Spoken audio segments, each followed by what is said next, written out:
আজকে আমি বানাবো ট্যাংরা মাছের শুটকি দিয়ে ভর্তা। এই ট্যাংরা মাছগুলো আমি ভেজে নিয়েছি অল্প আঁচ দিয়ে, ভালোভাবে মচমচে করে ভেজে নিয়েছি। আমি শুটকিগুলো ধুয়ে এখন আমি ব্লেন্ডার করব। আর এখানে দিয়েছি পেঁয়াজ আর রসুন, অল্প তেল দিয়ে এটাকে ভেজে নেব। আর আমার ব্লেন্ডার হয়ে গেছে শুটকিটা, দেখেন। আপনাদের যাদের শিলপাটা নাই এভাবে ভর্তা করে খেতে পারেন। আমি এখন দিয়েছি পেঁয়াজ আর রসুন, শুধু অল্প করে একটা ভাঙা দেব, বেশি ব্লেন্ডার করব না।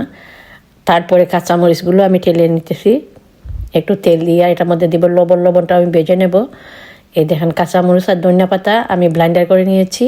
এখন আমি সবগুলা একসাথে মিক্স করে নেব দিয়ে সরিষার তেল দিয়ে। আমি অল্প সরিষার তেল দিয়ে দিলাম, দিয়ে আমি মাখিয়ে, ও মাই গড, এত স্বাদ হয়েছে ভর্তাটা। আপনাদের যাদের শিলপাটা নাই এভাবে ভর্তা করে খাবেন, দেখবেন অনেক মজাদার হয়। আর আমি অনেক বছর পরে এই শুটকিটা বানিয়েছি। মাশাআল্লাহ, আলহামদুলিল্লাহ, আমি খেয়েও ফেলছি। দেখেন ভর্তাটা দেখতেও কি লোভনীয়, অনেক মজাদার। সবাই ভালো থাকেন, সুস্থ থাকেন, আল্লাহ হাফেজ।